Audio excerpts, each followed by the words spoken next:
First of all, I'd like to just introduce myself. My name is Bill Ligon. I'm the president of Ligon Consulting, and I'm based right here in Hot Springs, Arkansas. And I put together this program I call the Profit Forecaster, and I think it's pretty unique in our industry. But I didn't do this by myself. I want to mention a couple of guys' names: Brian Nacarata of Valley Center, Kansas. And another guy from Topeka, Von Kaufman, Blue Dot of Kansas. Those two guys probably went to one of the first workshops that I ever put on. And it's about 2004. But I have leaned on those guys. They've helped me with developing the Profit Forecaster. And so I want to give them a lot of credit for it. I think I'll go ahead and introduce Luann. This is Luann Gage, and she is the chief cook and bottle washer for Daniel Heaton there. And how long have you been here? I've been here 15 years. 15 years. You know, that's pretty unusual to be 15 years in the same job. These must be nice people to work for. They are excellent. Can't say too many bad things about them. It's a really good company. I thought I might start this off with a short explanation of what the Profit Forecaster really is. In our industry, a high percentage of people that do what we do in the HVAC business, we don't know how to price what we sell.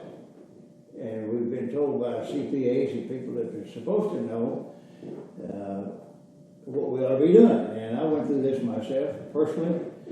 After I had been in business for about 3.5 years, I was virtually bankrupt.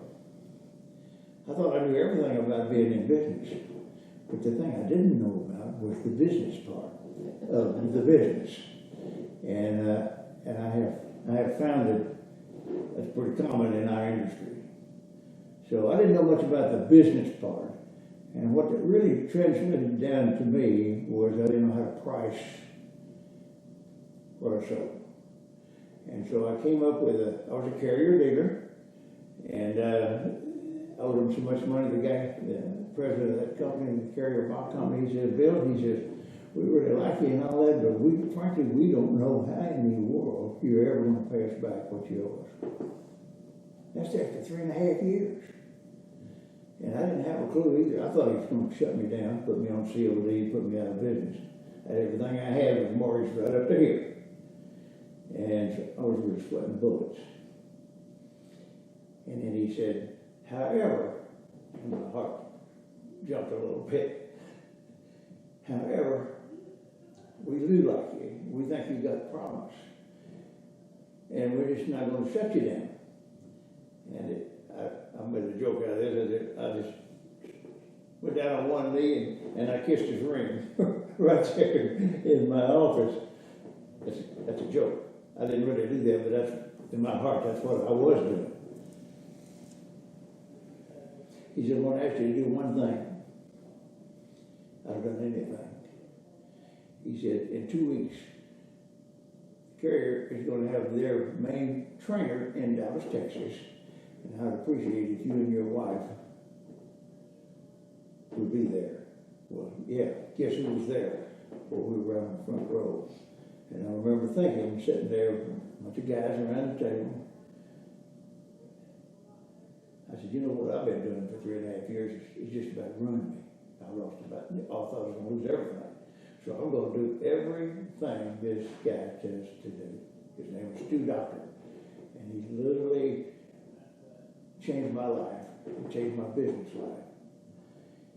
And kind of the rest of it is history. So the Profit Forecaster is an offshoot of that experience that I went through. And I said, you know, I'm going to do this. And I began to read up a little bit about forecasting expenses, forecasting sales, all that kind of stuff. I'd never even given a thought to it before.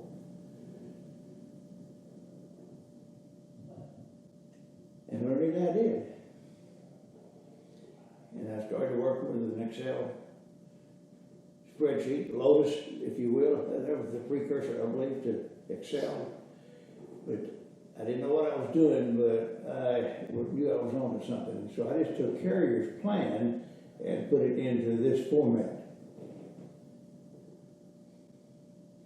So the profit forecaster is really designed to let a contractor price his goods and services that he sells. That's really what it's all about, and it's all interactive. And so I really have a question for you, Lou Ann. What was the most surprising thing to you when we first got involved in the profit forecaster? How off we were on our overhead number. We thought we had an overhead number for the company, but when we went in and plugged in the expenses, plugged in our revenue, what we thought we were making or hoping to make for the year, and then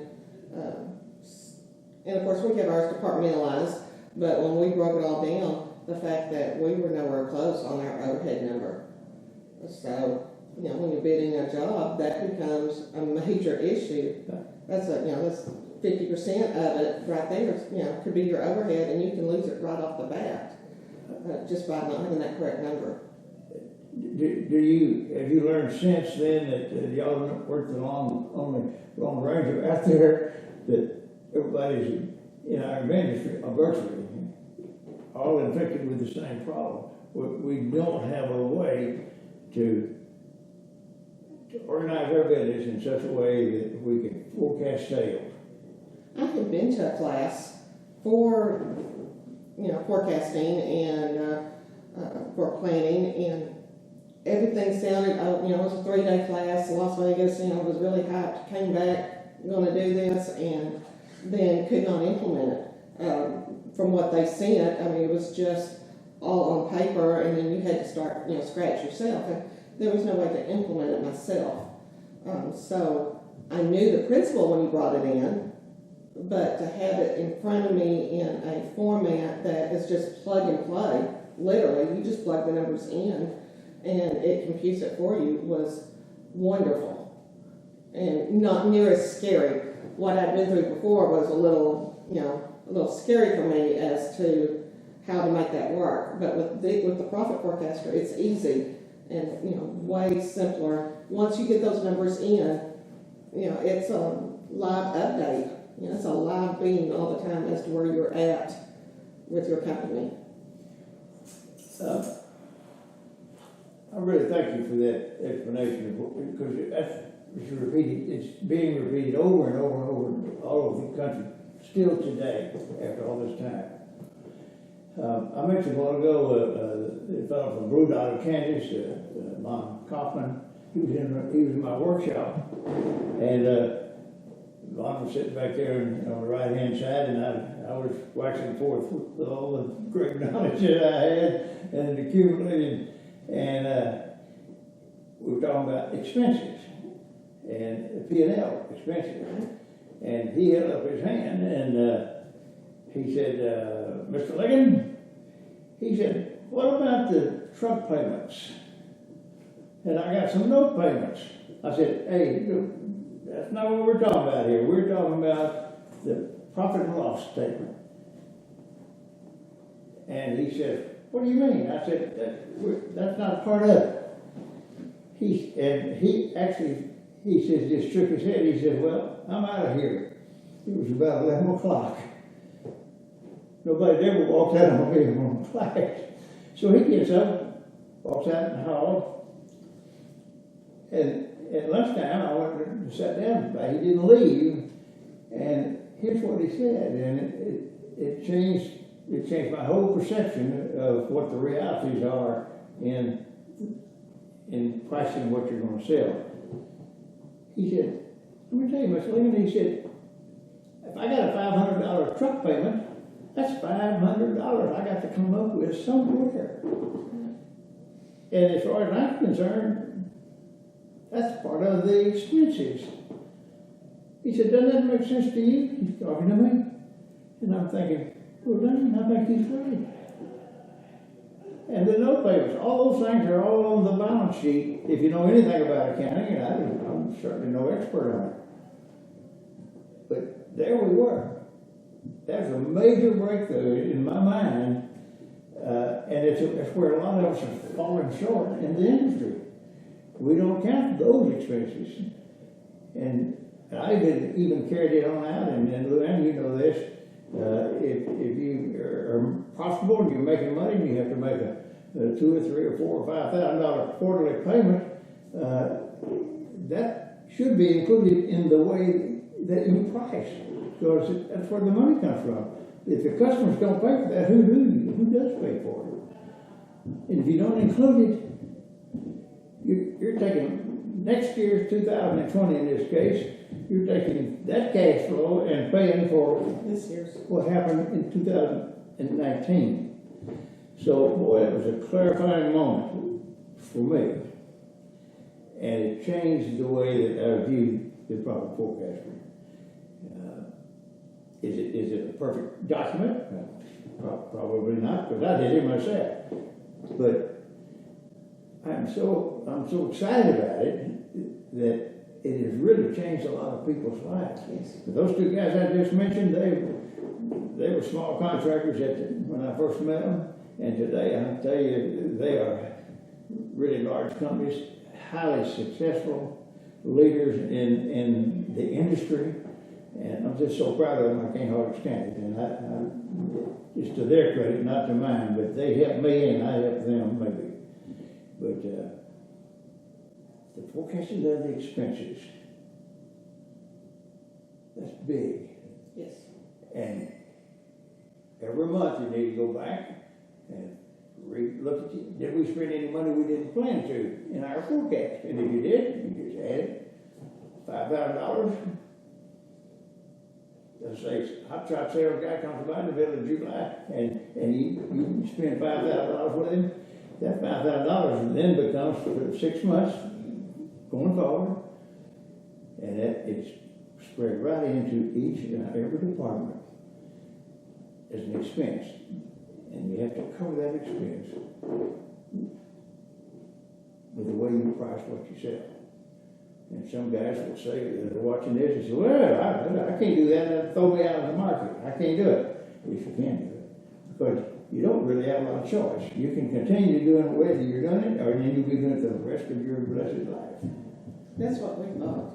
We thought we couldn't do this. And being able to divide into departments and then doing the precise overhead per department was such an eye-opener, because we were bidding jobs, bidding commercial jobs and bidding residential, change-out jobs at that same overhead, but it's not the same crew, it's not the same expenses going to those. So when you divided it out and got the exact, or pretty close to the exact overhead for that department, you could bid correctly for that job, or that department job, and we went to see, and we were getting more bids, getting way closer, and being awarded more bids just on the fact that we now had it much more fine-tuned and not wasting money.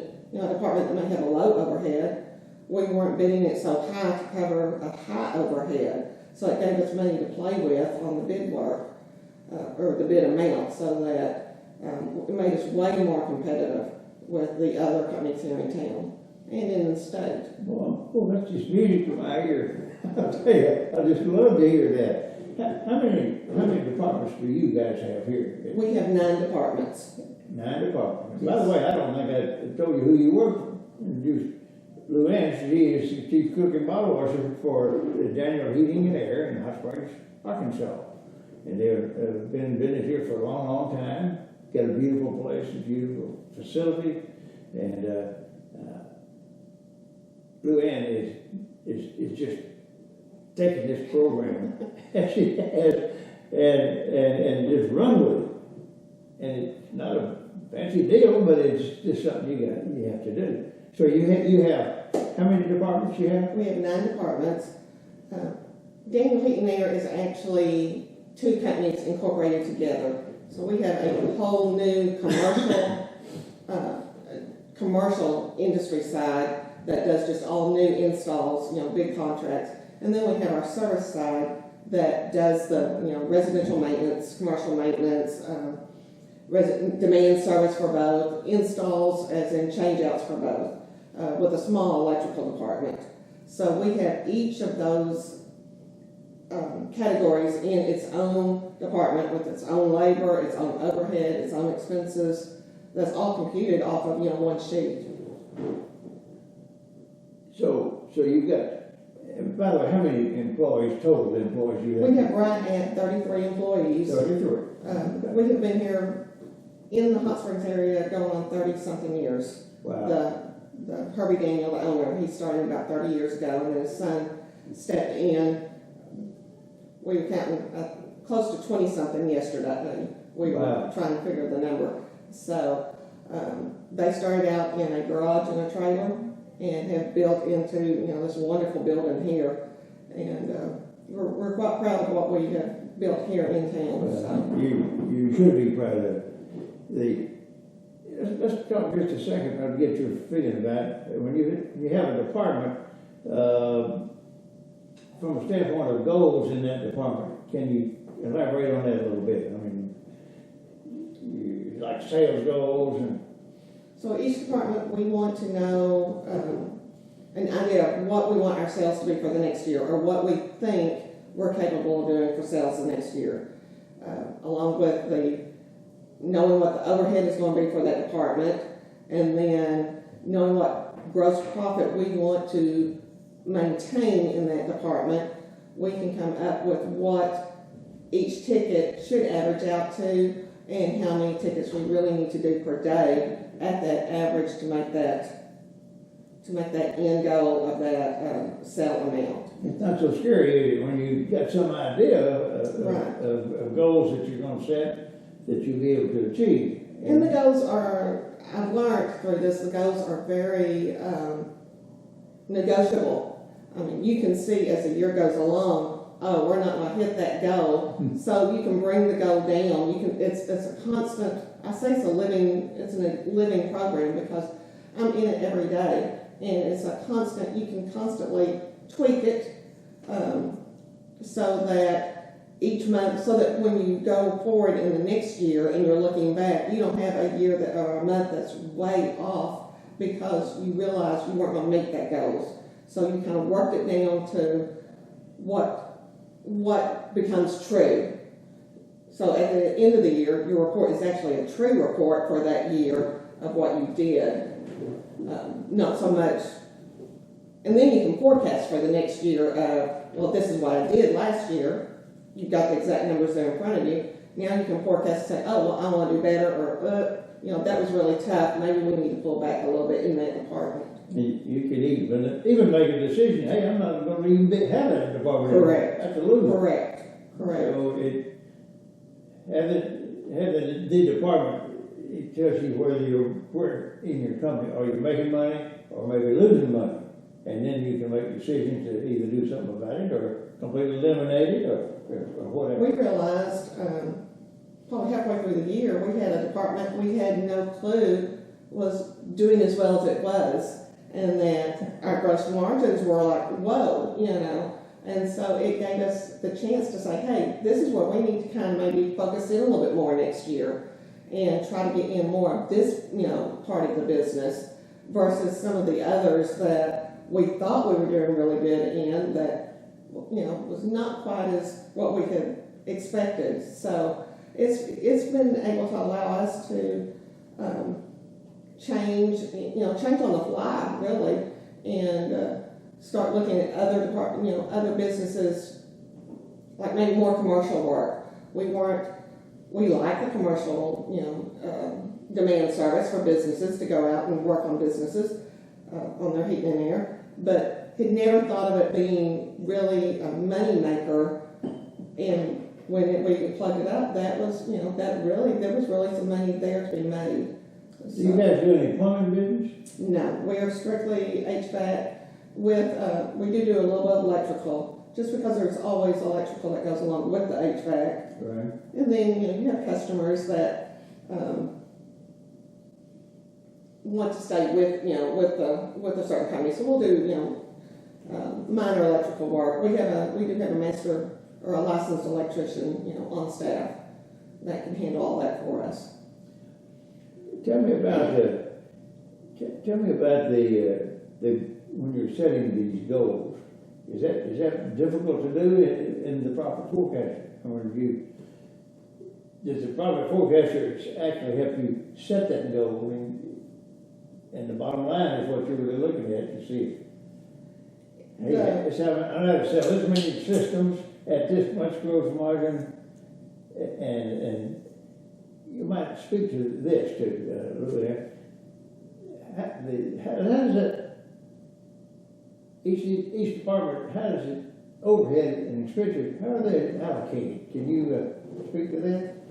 So with the profit forecaster, there is a page separate for just expenses where you go in and plug in all your profit and loss expenses, truck payments, your taxes, and then there's also two pages set up for labor, one for your direct hours and then one for your salary people. And you plug in what you think or what their hours are per year, what they get paid, their FICA, SUTA, vacation bonuses, and then from those two pages, you go into another page where you can divide out your departments and divide out the labor per department. Who works in what department, how much percentages in that department are they working in that department? And from there, it tabs all the way over into each department's page with what that overhead is, with what the gross profit margin could be, and you go to plugging in, well, I sell, units at such and such amount. On an average, you plug that in, well, it's going to tell you real quick how many units it's going to take to make what you think you need to make that year. Can you tell me what there's really about three things you can do anything about in any department, and do you want to do that, or do you want me to talk about it? Well, you can, how many you do, how many tickets you do. How many tickets you write. The average cost of that ticket. Average cost of the and ticket. then what gross profit you want to make. And the overhead, because Overhead's we started with the overhead. The overhead's already set. We stuck with the overhead. Yes. And so our only challenge as business people is to overcome the overhead. Correct. And that's the premise of the program. Tell me about this.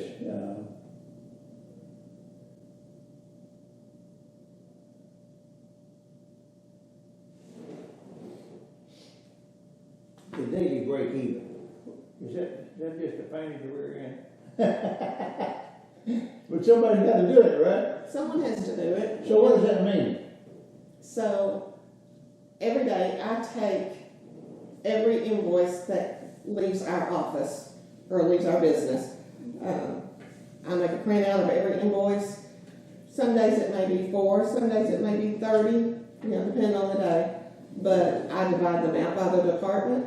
I have a gross profit calculator that I can plug in each ticket. What was the labor for the ticket? What was the materials used on the cost of goods on the ticket? And it will tell me what that gross profit was for that ticket. So your job cost in that? I job cost every individual invoice that leaves our company. You hear that? Now, it gets easy. On a diagnostic call, what that's going to be, what that gross profit. So if you got 10 just basic diagnostics, you can skim through those pretty quick. But then after I have done each one, I get the average of the sales for that day and the average of the gross profit for that day for all those tickets in that department, plug it in on the break-even sheet, and for that month, because it's based on a month, for that month I have a current as to where we're at in sales and gross profit and in net profit for that department. If I do say so, that's pretty key. Can you tell me about the pricing calculator? You got a pricing calculator for each for all your departments. And I'm really working towards Jason and the small commercial Yes. replacements. We have started using it way more than we were in the beginning, especially with the dual overhead. If there's a job where there is way more equipment and materials versus the labor, your overhead can skew that real easy if you do it on the divisor method. So with the pricing calculator, it has both side by side. You can plug in your numbers in one place and then it'll pull it up and let you know side by side which one is, what the percentage for the net profit's going to be, what the gross profit's going to be, and give you the differences in what you can, how you can bid it and still get that job and not kill yourself and cover your overhead. That overhead appears right there on the pricing sheet. I Yes. mean, and the true dollars assigned to Yes. that particular job. I've never seen anything just like that before. But boy, I'm telling you, that really puts you on top of your game.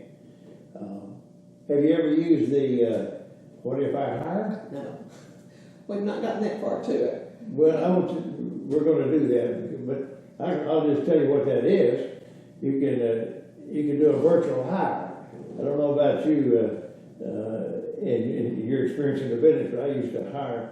I'd say, man, we're covered. We better go hire somebody, and so we'd go hire somebody, and then 3 months later the pressure was off, and I said, oh, gee whiz, what am I going to do with this guy? So I made lots and lots of mistakes of interviewing people and getting the right guy. But what if I hire allows you to hire somebody virtually, a salesman or a service technician or a helper, an installer, virtually anybody in the company, and you can see how that will affect the departments that they're going to be working in, and you can make a more informed decision about, hey, should I do this or not? So, can you think of anything that you would like else that you would like to add to, or you're speaking to a whole lot of different people that don't know, what you've experienced, and what you say is really important to them. At first, I thought it would be very time consuming. And the initial setup is to get that all your expenses and your labor, your different employees listed. But once we've been using it for over a year now, so once that was all put in, it's basically a plug and play. You just plug the numbers in and it will compute it for you. I spend anywhere from 15 minutes to maybe an hour a day with it. But again, there's not a ticket that goes through this office that does not get computed into it. So I'm able to, at any time, if one of the salesmen and estimators need to know, has something changed, I can tell them immediately, oh, hey, we hired someone else or we let someone else, so that could change the overhead. So, we can tweak that. And you need to adjust that on your form when you go out to bid a job. It's now second nature. It really has become that. It's become that easy and simple to me. It's just simple nature to me, and one that I'm not going to go back off of at this point. This is kind of a scary question for me to be asking, but did you get any help from the old bald-headed guy in doing the setup? Yes, we did. You were very, very patient and very wonderful to come and sit by my side, and we worked one-on-one for quite a while to get it all plugged in, and then for you to show me exactly how each department worked and each section worked. You explained it very clearly. You took your time with me, and on the days that I was busy, you were willing to back off and let me do what I needed to do. You were not the pressure guy of we got to be here right now. So But had I not had that one-on-one, someone sitting there pushing me, it would have been like my training out of Las Vegas. It would have never gotten implemented. Yeah, So. everybody kind of knows things they should be doing, but actually sitting and doing them is really the It challenge. sounds good, and you're excited, and you want to, but the other aspects of the business step in, and it's like, well, is this really more important than that? And in the long run, yes, it was. You know. Well, I really appreciate that. And I'm going to say one thing as we close here is when I first showed you the break even part, and I think I'm quoting you right on this, and she said, "Wow," she said, "now this makes it all worthwhile." Yes, yes. That thrilled me to death because I knew then. I said, "She is a guy." I just wish you hadn't waited till the last to show me. Well, I didn't want to scare you off because hey, there's no kidding, folks. There's some effort. You have to drive yourself to do this every day. If you don't do it every day, it becomes a huge problem. But the end means, I mean, it's worth it. Yes, it's been very worth it for us. It is worth it. Look at Luann, thank you so much for sharing that with our audience here, and I hope you don't mind. I'm probably when they twist my arm, I'm going to give them your phone number, and they'll call you and say, "Hey, did that guy pay you to do that?" No, he did not. No, I have no problem whatsoever endorsing this. It has been wonderful for our company. Well, I really appreciate it. I'm so sold on it. I'm an old guy, but I've got the fire in my belly, and I'm looking for about 10 or 15 more before I pass on to make a change in their life, just like that guy made a change in mine.